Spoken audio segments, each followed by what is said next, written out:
राधे राधे, हरे कृष्णा। प्रिय भक्तों, जब हम दही हांडी की बात करते हैं तो सबसे पहले हमारी आंखों के सामने बाल कृष्ण की वही मोहक छवि आ जाती है। श्याम सुंदर नन्हे से हाथों में माखन की लुटिया पकड़े और आंखों में शरारत की चमक। गोकुल की गलियां सुबह सुबह हंसी और भजन से गूंज उठती थी। गोपियां अपने अपने घरों में दूध मथती, माखन निकालती और ऊंचे ऊंचे मटकों में टांग देती। गोपियां आपस में कहती, अरे बहन, इन कन्हैया की शरारत का तो कोई अंत ही नहीं।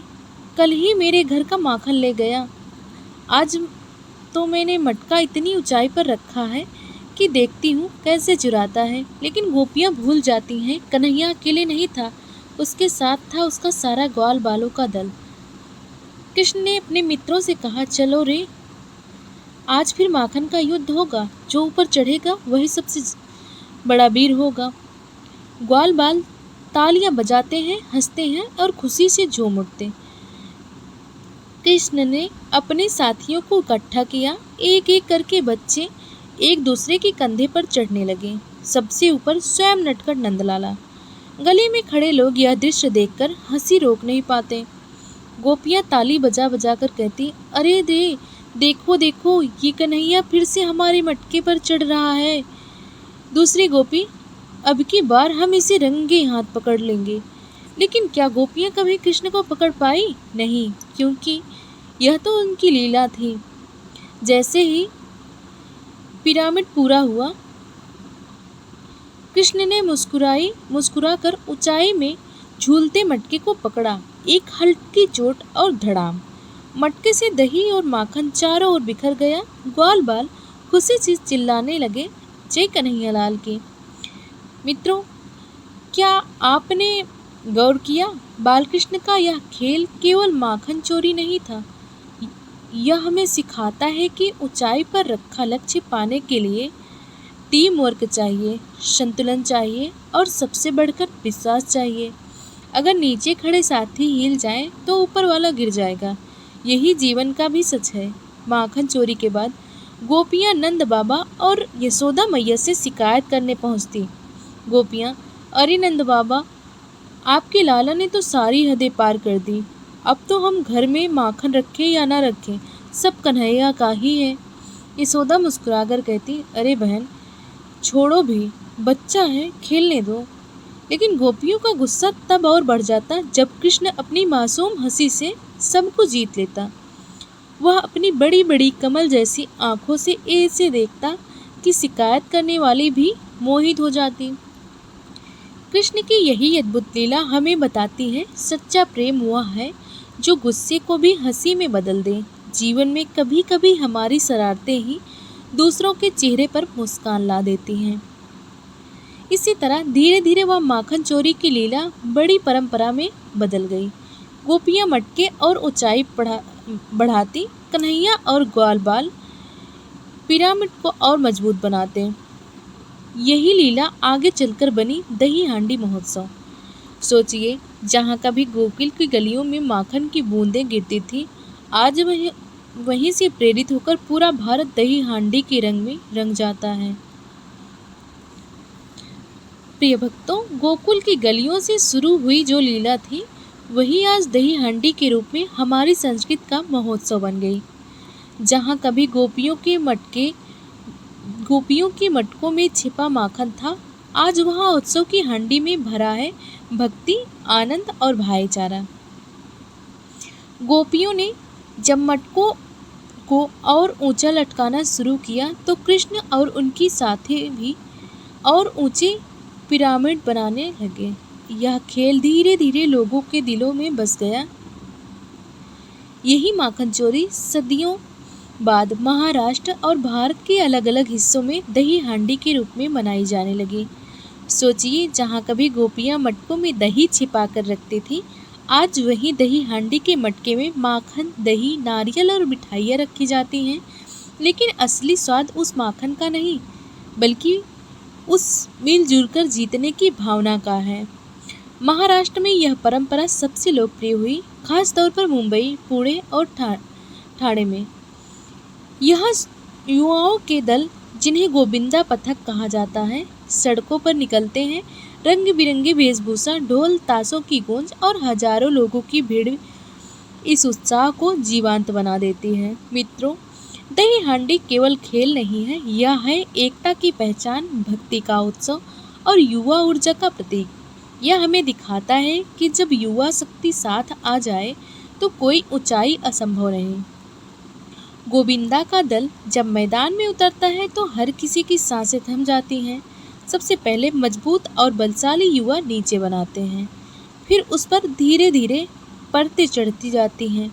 ऊपर ऊपर छोटे और फुर्तीले बच्चे चढ़ते हैं और सबसे ऊपर वही बच्चा जिसे गोपाला कहा जाता है, जो हांडी फोड़ता है। जैसे ही हांडी टूटती है, दही, माखन और फूल बरसते हैं। चारों तरफ जयकारे गूंज उठती हैं, गोविंदा आला रे आला। क्या आपने देखा, यह पिरामिड केवल एक खेल नहीं है, बल्कि जीवन का सच्चा रूपक है। जो सबसे ऊपर चढ़ता है, उसकी सफलता का श्रेय नीचे खड़े साथियों को जाता है। यही सिखाता है दही हांडी सफलता अकेले नहीं, साथ मिलकर ही मिलती है। महाराष्ट्र में दही हांडी केवल पिरामिड का खेल नहीं है, इसके साथ गाए जाते हैं भक्ति गीत, गूंजते हैं भजनों के स्वर। ढोल और झांझ की ताल पर भक्तजन नाचते गाते हैं। हर जगह सजते हैं पंडाल और गली गली कृष्ण जन्म की झांकियां दिखाई जाती हैं। जहाँ कहीं दही हांडी होती है, वहाँ लगता है मानो स्वयं कृष्ण गोकुल से निकलकर इन गलियों में उतर आए हों। दही हांडी केवल धार्मिक उत्सव ही नहीं, यह समाज को भी जोड़ता है। अमीर गरीब, स्त्री पुरुष, छोटे बड़े सब एक साथ आते हैं। यहाँ कोई भेदभाव नहीं, क्योंकि उस सबका लक्ष्य एक है, हांडी तक पहुँचना। आज जब समाज में विभाजन की बातें होती हैं, तब दही हांडी हमें याद दिलाती है कि हम सब एक ही टीम के खिलाड़ी हैं। अगर एक भी साथी कमजोर पड़ जाए तो पूरा पिरामिड टूट सकता है। इसलिए साथ रहना ही सबसे बड़ी ताकत है।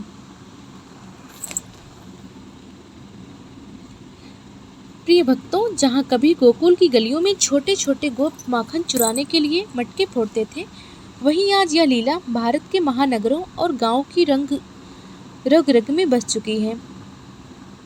दही हांडी अब एक विशाल उत्सव का रूप ले चुकी है और मुंबई की गलियों में लेकर वृंदावन के मंदिर तक यह पर्व हमें कृष्ण की याद दिलाता है।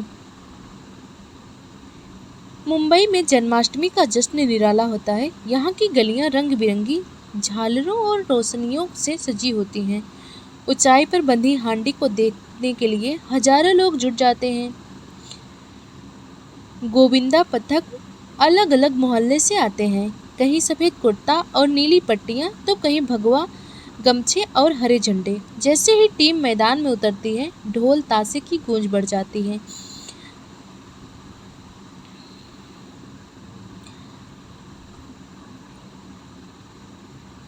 अगर मुंबई दही हांडी की भव्यता का केंद्र है, तो वृंदावन और मथुरा इसकी आत्मा है।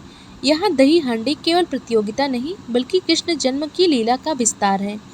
मंदिरों में झांकियाँ सजाई जाती हैं, गोपियों की वेशभूषा में महिलाएं गीत गाती हैं।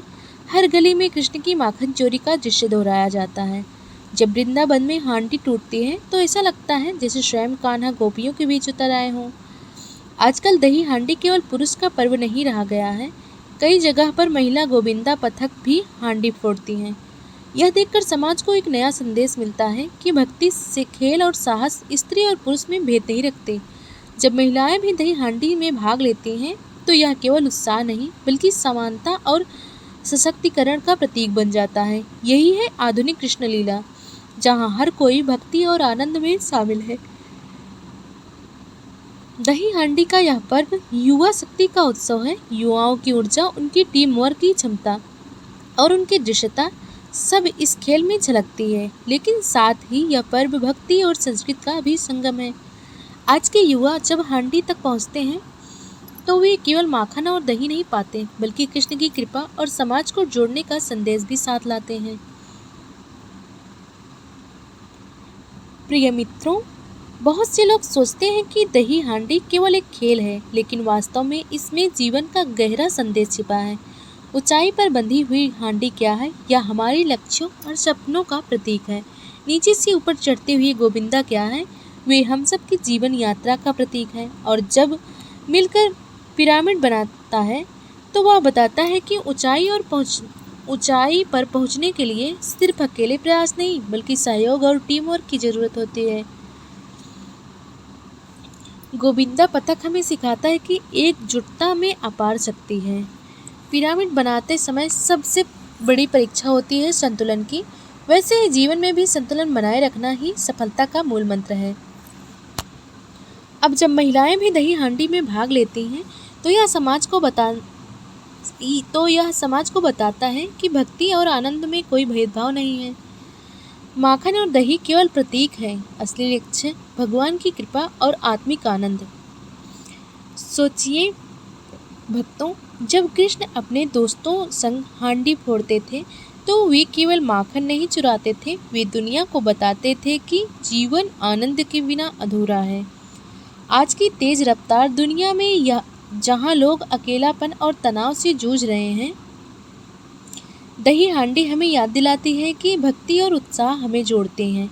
यह पर्व युवा शक्ति को सकारात्मक दिशा देता है, समाज को एकता का संदेश देता है और हमें यह सिखाता है कि मिलकर ही बड़ी से बड़ी कठिनाई पर विजय पाई जा सकती है। जब हजारों लोग एक साथ गोविंदा आला रे का जयकारा लगाते हैं तो ऐसा लगता है जैसे पूरी सृष्टि एक ही ऊर्जा से भर गई हो। यही है कृष्ण का चमत्कार। प्रिय भक्तों, दही हांडी की यह कथा हमें केवल कान्हा की शरारतों नहीं सुनाती बल्कि यह हमें जीवन जीने की कला सिखाती है। जब भी आप ऊंचाई पर बंधे अपने सपनों को देखें तो याद रखिए, कृष्ण का संदेश यही है कि भक्ति, प्रेम और सहयोग से कोई भी हांडी फोड़ी जा सकती है। अगर आपको यह दही हांडी विशेष कथा पसंद आई हो तो इसे अपने दोस्तों और परिवार के साथ शेयर करें। हमारे चैनल को सब्सक्राइब करें और बेल आइकन दबाना ना भूलें ताकि अगली बार भी कृष्ण की दिव्य लीलाओं का आनंद आप सबसे पहले ले सकें। जय श्री कृष्ण।